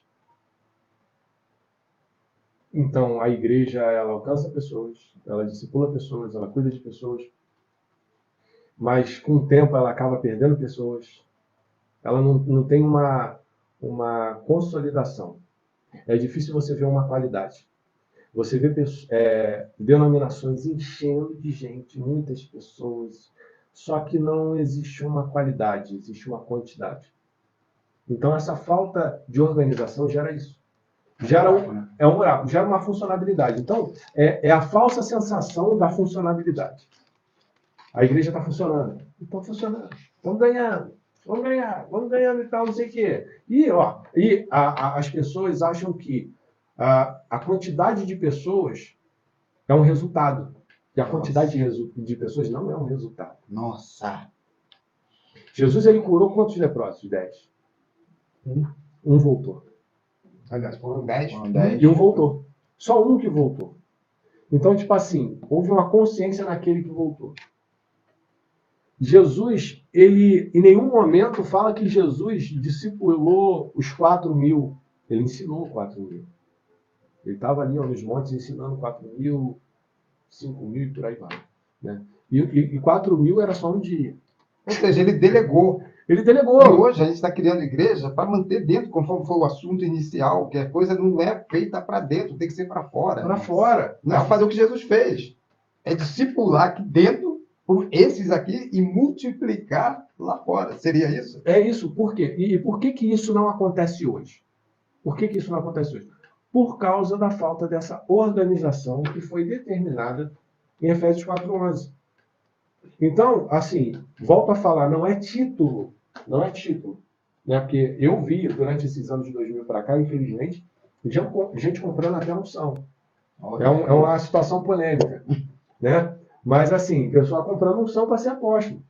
Eu me lembro que em 2007, eu estava numa reunião de pastores que tinha alguns apóstolos felizes porque tinham sido ungidos apóstolos. Eu falei assim, vocês estão loucos? Porque quando Deus me chamou para o ministério profético, para ser profeta, eu repreendi. Eu falei, não, né? Deus não. Porque ele me fez ler o livro de Jeremias 4 vezes. E eu vendo aquele livro de... Cara, um novo convertido, quando ele lê a Bíblia, é como se aquilo dali tivesse acontecido semana passada. Tipo assim, Davi, né, derrubou o gigante e foi em julho. Em agosto e foi em julho. Né? Por causa da mentalidade, né? Fresquinho e tal, tá lendo aquilo ali. Né? Aquela emoção, aquela questão do Espírito Santo agindo, tudo novo. Então, o que acontece? E eu cheguei e falei, cara, na minha Bíblia, os apóstolos e os profetas são os que morrem primeiro. Que alegria é essa, meu amigo? Que alegria é essa? Eu queria ter essa alegria na mesa, não estou sentindo alegria nenhuma, não. Né? Eu estou vendo aí uma espada, uma forca, isso que eu estou vendo. Por quê? Porque o que acontece com o profeta? Ele vai falar coisas que muita gente não quer. Isso aí. Vai revelar coisas que... Né? Então, tipo assim, para o ajuste do corpo de Cristo, é necessário cada um na sua função. Entendendo que os 5 ministérios não foram feitos para aparecer. Não. Não foram feitos para aparecer. Né? Teve um outro líder, há muitos anos atrás, ele deu uma ilustração que eu gostei muito também. Eu já passei naquela época que a gente dava aula lá, né? A respeito do vôlei. Do vôlei da seleção brasileira, quando ganhou as Olimpíadas. Né? A gente está na época de Olimpíada, aqui na França, aqui do lado. E assim, ele falou assim, falou que Deus falou com ele, né? Tá vendo ali a seleção brasileira? Né? Tá todo mundo no pódio, né? Ganhando, né, a medalha e tal. E aí, o treinador da seleção ganhou a medalha? Não. É isso. Os 5 ministérios são igual o treinador da seleção brasileira de vôlei. Ele não vai ganhar a medalha. O papel dele é preparar os santos para que eles apareçam, não é para você aparecer. Olha aí. E aí, o que acontece hoje? Vários líderes querendo aparecer. Cara, esse é o principal sinal. O cara quer aparecer. Aí o camarada está preocupado em quê? Encher a igreja e fechar. Porque ele é dono. Cara, e o único dono é Jesus. Então o entendimento é o quê? O ajuste através de 5 ministérios, cada um na sua posição. Né? O apóstolo fundamentando, o profeta trazendo a direção, o evangelista alcançando pessoas, o pastor cuidando das pessoas, o mestre, né, ensinando. Né? Isso é um ajuste. Né? Não necessariamente existe a possibilidade de todos eles numa igreja local. E como é que a gente faz isso? A unidade. Então, outros de outras denominações podem nos ajudar. Então, às vezes aqui não tem um profeta, mas tem um profeta na outra denominação, então vamos ajustar, vamos alinhar. Então, assim, é o reino, é a noiva. Né? Então, o que eu tenho visto aí? Que a gente fala de corpo. Só que, de uma certa forma, eu tenho visto em algumas situações um filme de terror. Né? Já viu aquele filme do Cavaleiro Sem Cabeça? Isso aí. É um corpo sem cabeça. É um corpo sem cabeça. É um filme de terror, cara. Aí eu te pergunto, esse filme do Corpo Sem Cabeça é tudo tranquilo ou é assustador? É assustador. O camarada em cima de um cavalo sem cabeça. Muitas das vezes é a igreja hoje. Sem um cabeça. É a mesma coisa que uma empresa sem um setor estratégico, que é a cabeça da empresa. A logística. Uma empresa sem uma logística, cara, esquece. É Jesus. questão de tempo para aquilo dali acabar. Jesus. Tá entendendo? Então, tipo assim, essa organização, essa logística dos 5 ministérios, ela tem um propósito: edificar o corpo de Cristo. Para que não seja levado nenhum vento de doutrina, para que tenha um amadurecimento no corpo, né? E preparando para o fim, para a volta de Cristo. Então, assim, essa restauração precisa vir, por quê? Cada um tem um chamado, né? E o maior problema que aconteceu também nesse tempo, né? Teve pastores com chamado pastoral sendo ungidos apóstolos, sem chamado nenhum apostólico, né? Teve evangelistas sendo levantados como profetas, sabe? Cara, eu vi profeta sendo levantado só porque teve um sonho. Eita. Ah, não, o cara teve um sonho. Um sonho profético, é. Só que a Bíblia fala que a partir do ponto que o Espírito Santo ele desce, não existe... Cara, Jesus, quando morreu e ressuscitou, o véu se rasgou. Então não havia mais uma separação entre homem e Deus. Então o Espírito Santo ele teve liberdade de agir sobre toda a carne, né? Eu vou para o Pai, mas não vos deixarei só. Deixarei o quê? O Consolador, o Espírito Santo. Esse Espírito Santo ele vai agir e vai derramar dons sobre os homens. E aí o quê? Todos podem profetizar. Todos podem ter visão, revelação, sonho, como diz em Joel.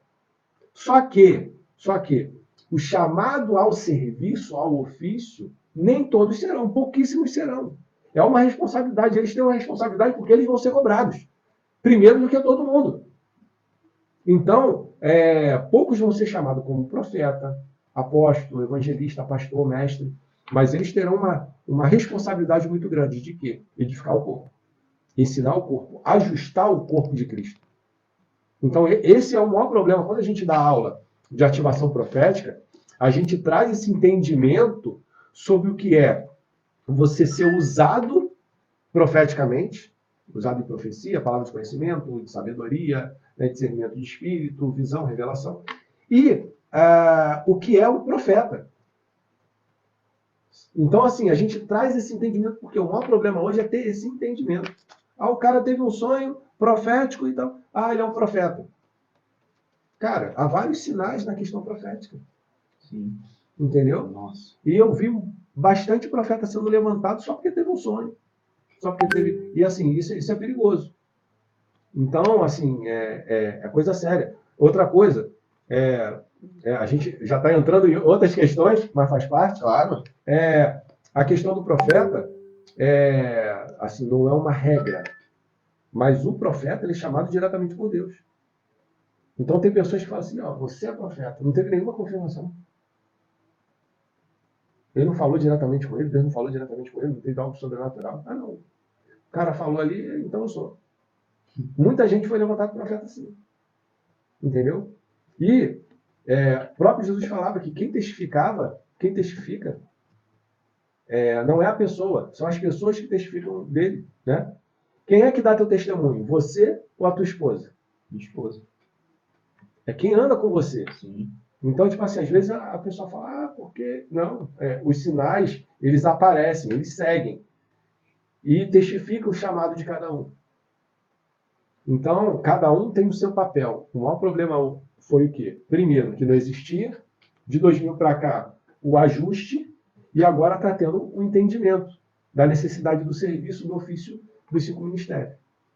Então, isso que vai trazer o ajuste, o corpo de Cristo, para a preparação e para tudo que já está acontecendo, né? O apontamento para o anticristo, né?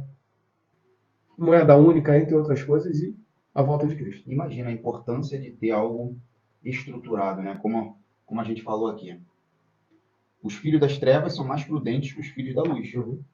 A gente está falando de uma igreja que está fora de ordem, né? Que não está implantando os 5 ministérios contra os filhos das trevas que estão implantando tudo que tem que implantar, porque os filhos das trevas são mais prudentes do que os filhos da luz. Eu queria fazer uma observação ali na TV. Uhum. Para a gente falar desses 5 ministérios rapidamente. Sim.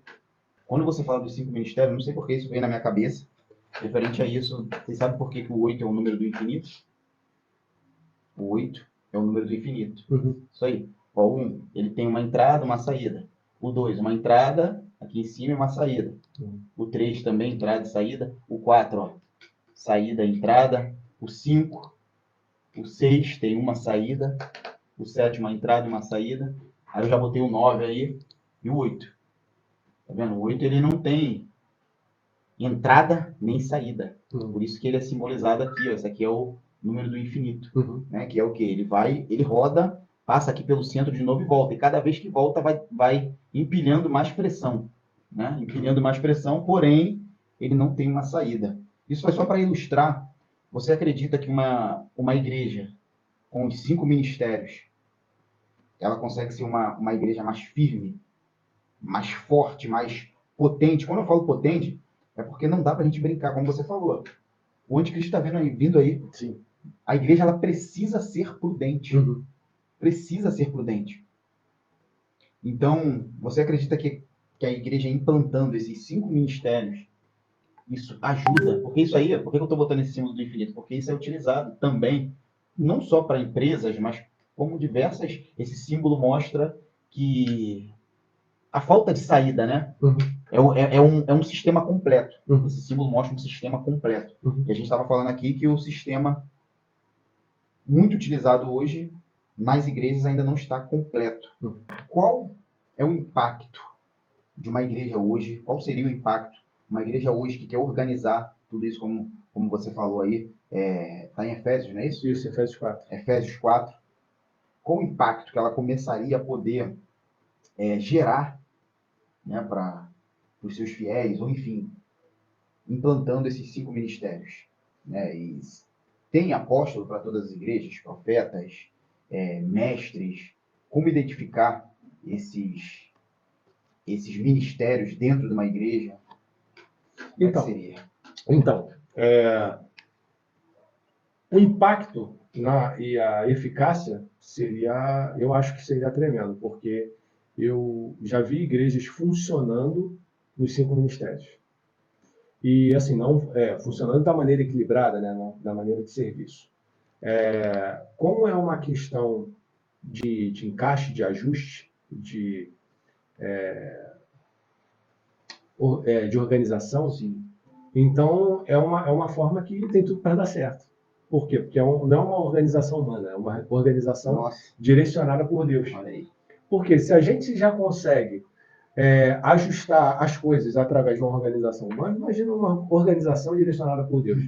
Né? Então, assim, o problema foi o quê? Foi uma comodidade, se acomodaram, não vamos mexer nisso aqui, existe um estatuto, existe, né, uma linha denominacional. Eu acredito que existem várias questões dessa. Mas o impacto, eu acho que seria tremendo por causa dessa organização. É uma organização bíblica. Então, cada um na sua função. Não fica sobrecarregado aquilo que nós aprendemos durante anos, que tudo o pastor faz, e gera nele que ele não pode ser substituído, que ele não pode ser, que só tem ele para fazer tudo, né? Fica uma sobrecarga e acaba gerando também. Isso é mal para o corpo, porque gera uma idolatria. Nossa. Por quê? Porque a partir do ponto que aquele cara faz tudo, ele é o cara. Se ele faz tudo, ele não faz bem. Já para a gente começar. Existe. Tanto que o que aconteceu com o sogro de Moisés? Né? Moisés estava lá administrando 3 milhões de pessoas no deserto. Aí um dia o sogro dele, Jetro, chegou lá e Moisés deveria estar igual aquele galo depenado, né? Deveria estar... Né? Aquele urso do pica-pau correndo. Aí Jetro falou para ele: por que você não faz campanhas de 100, campanhas de 1000, campanhas de 10.000? E foi dividindo. Isso. Dividindo até para que aquilo viesse a se tornar algo... Porque tem que ter organização. Sim. É delegar, isso é delegar. Ele delegou, exatamente. Assim como tem o termo eu presa, né, que é um empresário que assume a empresa, ele faz tudo. Né? Ele vende, ele cota, ele faz tudo. Ele é a contabilidade, tem o termo também eu-greja, né? Eu-greja, cara. Eu-greja. Que isso. Eu-greja, que ele assume tudo. Isso é muito forte. E se você, assim como um eu-presa, um empresário que faz tudo, ele tem muita dificuldade de dar resultado, na verdade ele sobrevive, eu acredito que isso pode acontecer numa igreja também. A gente precisa delegar, a gente vê na Bíblia, né, que Jetro chegou lá, falou isso para Moisés, e para Moisés foi um bálsamo. Isso. Ele aplicou isso e acredito que tenha melhorado muito mais a vida dele depois que ele... E aqui a gente, no caso, está falando de ministérios. Sim. E como que seria, assim, para um pastor, para uma liderança que quer implantar isso, os 5 ministérios, para identificar, claro que, né, a gente está conversando aqui, mas vai pedir direcionamento de Deus, tudo. Sim. Mas com a sua experiência que você tem sobre esse assunto, o que você diria? Como é que seria para implantar isso, para colocar cada um no ministério correto, enfim?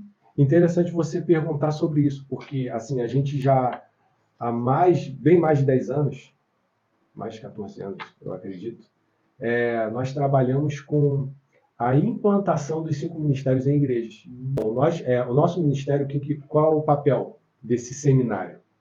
É trazer a familiarização da igreja com os 5 ministérios. Nossa! E assim, eu me lembro que quando a gente começou a fazer, a gente era de uma igreja local, fazia parte de um presbitério de uma igreja local. E nós conseguimos implantar os 5 ministérios. E foi uma questão muito equilibrada, nós tivemos muitos resultados, frutos mesmo. Sim. E foi bênção, foi bênção. E quando chegou o nosso tempo de sair, nós entendemos, eu pedi a Deus direção para que esse seminário fosse um pouco mais aberto. Por quê? Porque nós estávamos ali debaixo de uma denominação. Sim. Só que, como Deus me chamou para trabalhar com unidade de pastores e trabalhar com o reino de Deus, então eu tive que adaptar, pedindo direção de Deus, que esse ensino, esse seminário, fosse mais abrangente. Pudesse tanto que a linguagem fosse fácil, não fosse difícil, nem para uma denominação batista, Sim, nem presbiteriana. Eu ia te perguntar isso, mas já está respondendo. Achar um meio termo. Isso, e conseguir tanto alcançar uma denominação batista, presbiteriana, como uma denominação da Assembleia de Deus, mais pentecostal. Então, para que houvesse um entendimento. Então, eu pedi a Deus um direcionamento de equilíbrio, por quê? Por causa que os 5 ministérios não é para uma batista. Não é para presbiteriano, não é para a Assembleia de Deus, é para todos. É uma coisa bíblica, não é uma coisa denominacional. Então, e esse seminário é simples para familiarizar o serviço de como o apóstolo serve, né? Porque o apóstolo, na verdade, ele foi substituído por uma palavra missionário, que nem existe essa palavra na Bíblia. A gente usa muito no meio cristão. Né? Olha aí. Então, assim, é muita curiosidade, né? Que a gente vai aprendendo com o tempo. E, assim, é o apóstolo, aquele que lança fundamentos, aquele que implanta igrejas, aquele que viaja, aquele que vai, né, ultrapassa os limites, implantando os fundamentos. E ajudando também outras igrejas. Então, cada função dos 5 ministérios tem um papel, sabe, fundamental. Então, isso daí... Apóstolo significa aquele que é mandado em missão. Isso. Por isso que transformou em missionário. Isso nunca passou na minha cabeça. Apóstolo, aquele que é mandado em missão. Isso. Eu busquei aqui no dicionário aquele que é mandado em missão. Isso. Nossa, gente. A gente usa uma palavra chamada missionário para o apóstolo. E a gente tirou a palavra apóstolo e usou missionário, que é a mesma função. Sim? Mas eu não sei em que época aconteceu isso, só que a gente fala a mesma coisa, só que a gente tira o teor da palavra que foi estabelecido em Efésios. Isso aí. Percebeu? Então, tipo assim, existem algumas situações que a gente acaba abolindo. Sabe por que hoje? Quando você fala de um missionário, infelizmente, a palavra missionário ele não tem o mesmo peso de um apóstolo. E, antigamente, os antigos, eles achavam a palavra apóstolo muito pesada. Não, os apóstolos eram só os 12. Entendeu? O apóstolo eram só os 12. Então, não existe mais apóstolo. Quantas vezes eu escutei isso? Eu já ouvi. Né? Por quê? De repente não foi por causa disso que vou substituir para missionário. Missionário, né? Eu creio que... Só que acaba você mudando a Bíblia. Isso é perigoso. Perigosíssimo. Então você acaba tirando. Não, eu estou mudando aqui uma palavrinha só para... Não, gente, apóstolo. Né? Porque fizemos igual a igreja de Constantino, né? Católica, preservando o título. Não os apóstolos, não. O apóstolo é um chamado específico. Sim. Percebeu? Então, Sim. o que acontece? A questão é o quê? A funcionalidade dos 5 ministérios. Que isso foi tirado. Foi como eu falei no começo. O que aconteceu? Os 5 ministérios Hoje, de muitos anos até, né, desde Lutero até há poucos anos, o que você via era o quê? O evangelista, que era o trabalho de evangelismo da igreja, o trabalho mestral de ensino, a escola dominical, entre outras coisas, seminários teológicos e tal. E a questão pastoral, que até a questão pastoral não é feita de uma forma específica bíblica. Ainda tem isso. Por quê? Porque o pastor, ele foi chamado para apacentar a ovelha, ele não foi chamado para pregar. Ih, rapaz, aí tá entrando coisa mais perigosa aí. Então, tipo assim, ele pode pregar? Pode. Ele pode ensinar? Pode, não tem problema nenhum. Mas o pastor que não tem cheiro de ovelha, filho, esquece. E aí, você é pastor? Sou. E aí, tu vai visitar? Falou, não, esse não é o meu papel. Vou mandar um presbítero tal, o diácono tal, visitar, meu amigo. Esquece, tu não é pastor. Não é. Nossa.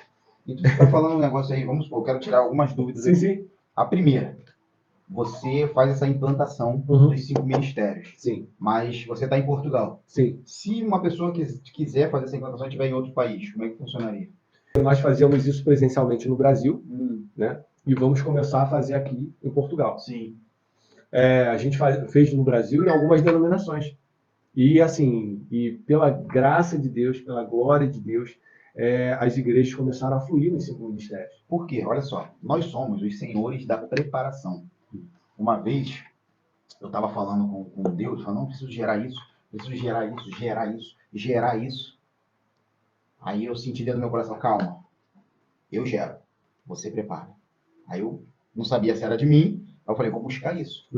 E a Bíblia fala do homem a preparação. Mas do Senhor vem a resposta da Bíblia. Prepara-se o cavalo para o dia da batalha, mas do Senhor vem a vitória. Sim. Então, o que eu faço quando eu quero plantar uma semente? Né? Eu planto uma semente, rego todos os dias, mas eu faço crescer aquela semente? Não. Só tem um que faz crescer, que é ele. Então, por que isso que você está falando, esses 5 ministérios, isso que o profeta Érico faz é muito importante? A sua igreja, ou se você é pastor, se você é líder, ou se você é membro de uma igreja, eu acredito que seria muito interessante passar essa mensagem aqui para o seu pastor, porque imagina se ele preparar bem a igreja dele com os 5 ministérios, porque, nossa, é a preparação. Eles iam falar que assim, ó, pega o máximo de vasilha, que Deus vai prover o azeite. Prepara o máximo de vasilha. Aquela mulher, eu acredito que a Bíblia relata que ela preparou, pegou emprestado, né? Sim. As vasilhas. Ele falou para ela pegar emprestado com os vizinhos. Isso. Ela pegou emprestado e falou que aquilo ali, aquela quantidade de vasilha que Deus e o próprio Deus fez prosperar em azeite, ela conseguiu pagar as contas dela e ainda sobrou. Isso. Porém, qual deve ter sido? Eu pensei, qual deve ter sido a fé dela? Será que Deus vai fazer isso mesmo? Entrou uma duvidazinha, um exemplo. Então vamos supor que ela tenha pego 10 vasilhas. Qual foi o esforço dela da preparação? Quando o profeta falou que vai dar azeite, vou pegar umas 10 vasilhas só para ver. Ela foi lá, pegou 10 vasilhas e ela teve a renda de 10 vasilhas. Mas e se essa viúva tivesse acreditado de todo o coração e saísse por todo Israel pegando vasilha? Meu Deus. Ela não ia conseguir pagar só a conta, mas como ela ia conseguir muito mais. Então, nossa, é a preparação. Preparação. Como é que a sua igreja, como é que a sua igreja está preparada? Será que ela está preparada para receber mais? Porque isso acontece. Né? Quando você se prepara, qual o comando que você está dando, né? Um exemplo, falando da nossa terra aqui, desse mundo, né? Quando você prepara para coisas grandes, você está preparado. Você se prepara para coisas grandes, você se preparou para receber coisas grandes. Agora, quando você se prepara para coisas pequenas, você se prepara para coisas pequenas. Então, eu acredito que você tem uma igreja, como eu estou conhecendo isso hoje com você aqui, muito mais, inclusive está sendo muito bom, obrigado, aprofundando nesses 5 ministérios. Imagina uma igreja bem preparada com os 5 ministérios. Ou seja, os 5 ministérios, a gente falou aqui, que não está aquele buraco na igreja. Não. Você está dando um comando, olha só, Deus, eu tenho prudência e diligência no que eu estou fazendo. É isso. Eu tenho prudência, tenho diligência.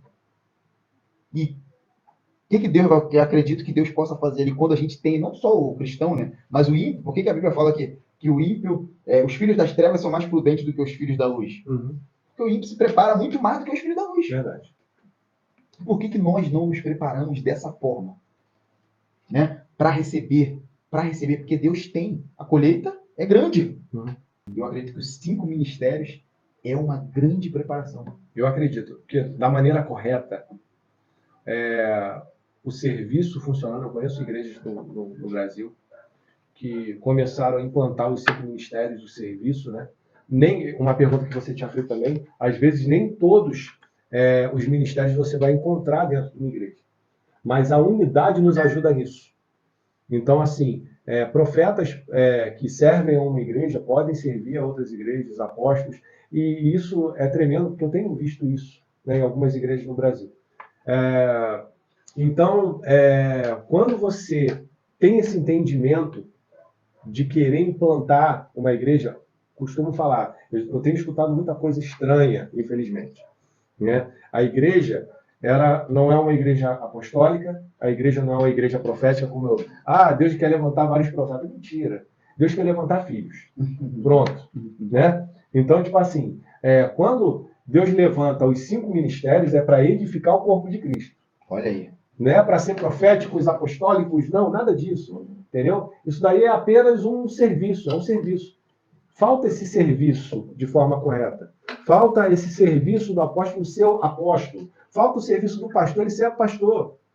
Falta o serviço do profeta ser profeta. Então, é isso que às vezes a gente tem uma dificuldade. Quando a gente faz o seminário, e a gente, automaticamente, é interessante que os líderes começam a identificar. Eles já começam a conversar, fulano é um evangelista, poxa, eu nunca me dei conta disso, sabe? Eu via ele sempre falando que a gente tinha que alcançar pessoas, aí daqui a pouco ele dava um testemunho que passou na rua, conversou com fulano de tal, aí sentou com os moradores de rua, começou a conversar. Cara, eu não tinha me atentado para isso, porque o cara é um evangelista, cara. Olha só, tá entendendo? Isso que você está falando aí. Existe uma estatística que uma pessoa, eu vou falar dessa parte, depois vou falar da outra, que são os 5 ministérios, mas antes eu quero explicar. Existe uma estatística que fala que a pessoa, quando ela faz o que ela ama fazer, ela rende 10 vezes mais. Um exemplo, tem gente que está numa indústria, mas a pessoa não nasceu para a indústria, mas está ali porque ela precisa receber alguma coisa, mas ela nasceu para, sei lá, para... Medicina. Por exemplo. Medicina. Uhum. Então, quando a pessoa faz o que ela ama fazer, ela rende 10 vezes mais. Agora, você imagina o que acontece em muitas igrejas. Um evangelista que está no lugar de um pastor. Ou seja, ele quer pregar, aquilo que vibra dentro dele, mas ele está cuidando de ovelha. Isso, ele está Então, preso ali. Ele está preso ali. Um profeta que está em outro ministério, um apóstolo que está em outro ministério. Imagina você ajustar isso. Imagina você fazer esse ajuste. O que cada um no seu propósito rendendo 10 vezes mais. A gente aqui está falando de prudência no reino. Sim. A gente tem que ser prudente. Não é só os filhos das trevas que tem que ser prudente. Imagina você implantar isso na sua igreja. Colocar profeta como profeta, isso. Evangelista como evangelista, pastor como pastor.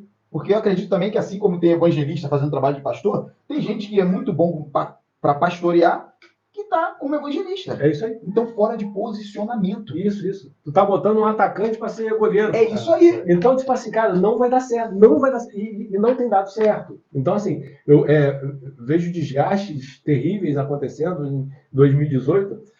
Eu entendi que precisava mobilizar os pastores para a gente estar junto, orando, ajudando uns aos outros, que tinham começado uma onda de suicídio no Brasil. Então, desgaste muito grande, pressão muito grande. Então, tipo assim... E muita gente fora de posição. Olha aí. Então, tipo assim... Cara, eu conheço um mestre, né, que está conosco lá.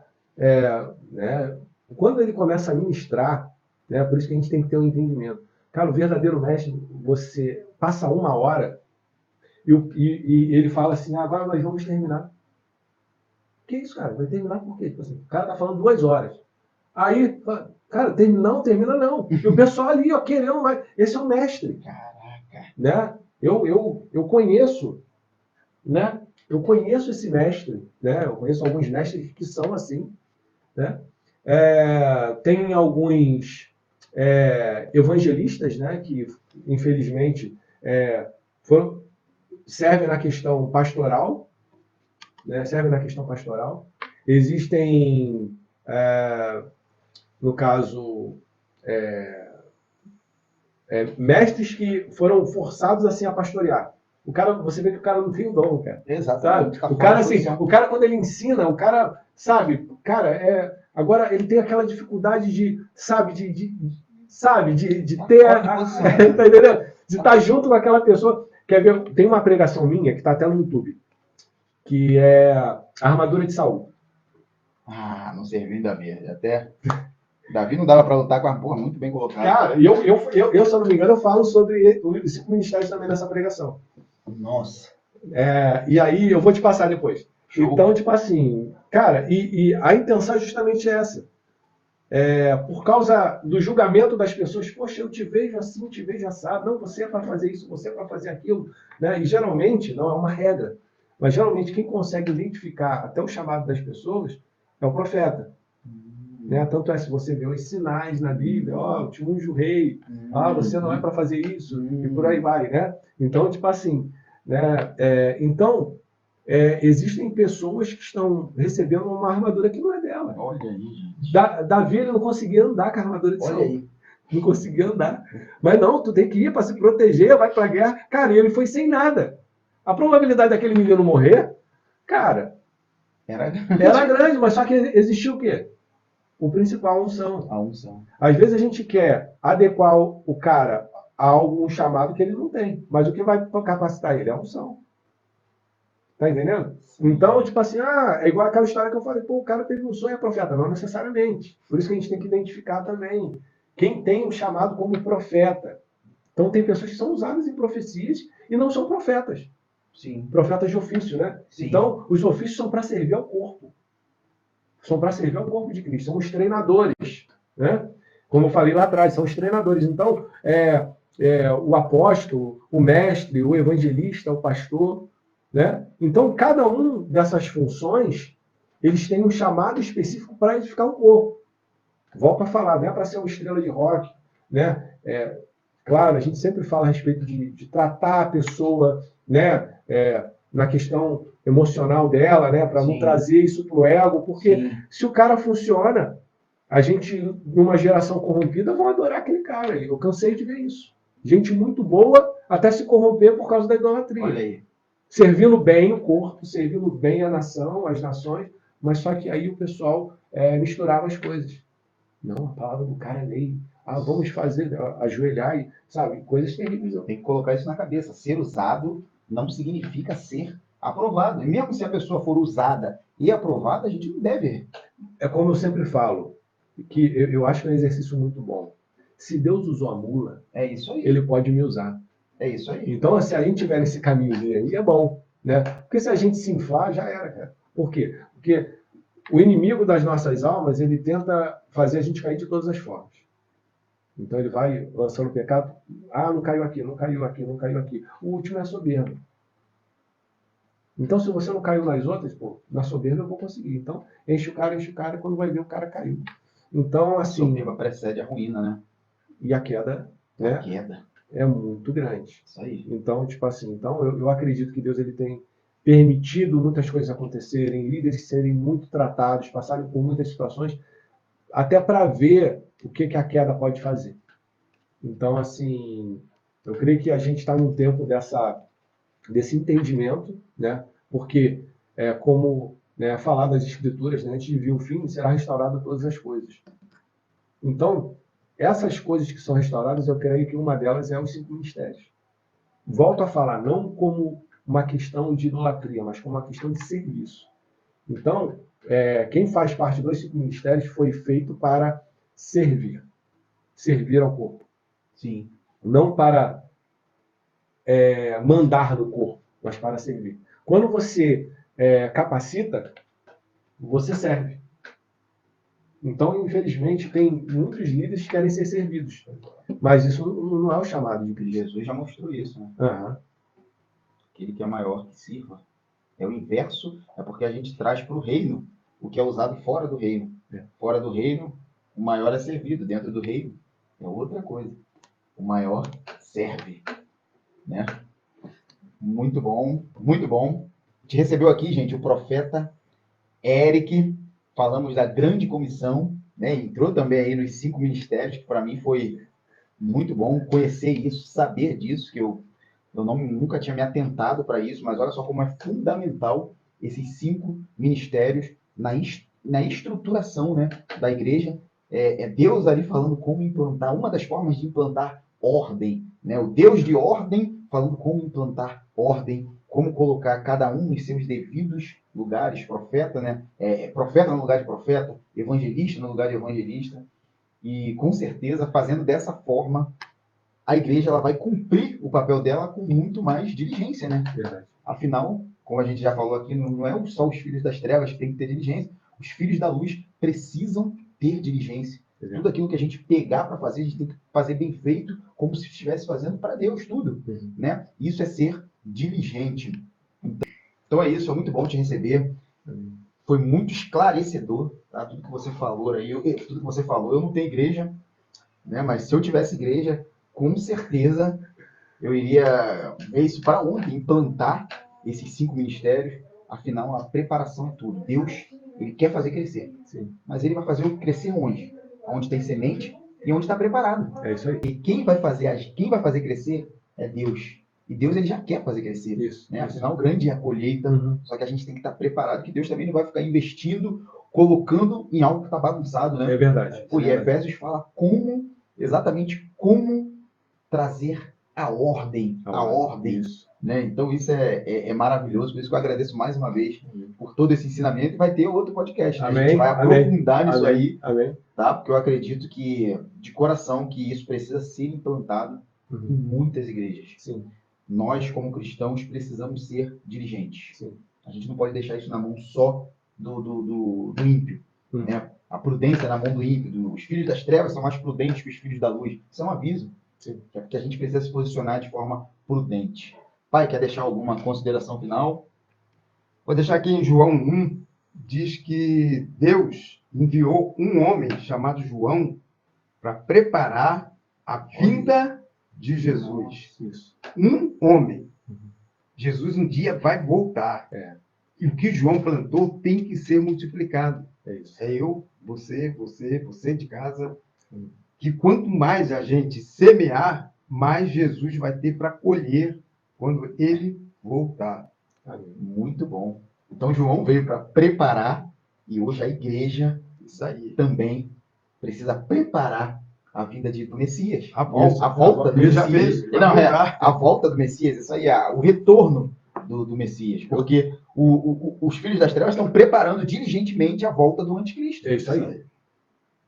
E é interessante, né, o que o senhor Nel falou, que eu costumo falar que João ele preparou o caminho para a vinda dele. E a igreja prepara o caminho da volta dele. É isso aí. Então, assim, o nosso papel de restaurar algumas coisas, de organizar, de colocar ordem, né?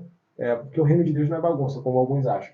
Então, para quê? Para que seja preparado, edificado o corpo de Cristo, para que Jesus volte. Então, precisamos preparar a noiva para que ela esteja adornada, para que possamos nos entregar como noiva ao noivo naquele grande dia. Isso aí. Amém. Amém. Então, gente, terminamos mais um podcast aqui. Foi muito, muito, muito bom. Agradeço mais uma vez ao profeta Eric aí trazendo toda essa clareza, esclarecendo muitas dúvidas. Não deixa de compartilhar, principalmente se você conhece alguém que tem uma igreja, né? Compartilha essa informação. Eu acredito que vai ser de grande valia aí para essa pessoa, né? Poder estruturar a igreja, não segundo o profeta, mas segundo Efésios 4, que já diz como estabelecer a ordem, né? Então é isso, gente. Se esse vídeo foi importante para você, somou em alguma coisa, clica aí, curte, compartilha, ativa o sininho, que a gente vai estar sempre fazendo aqui, trazendo mais informações para você. Tá bom? Foi muito bom estar com você. Uma semana abençoada. Fica com Deus. Tchau, tchau. Tchau.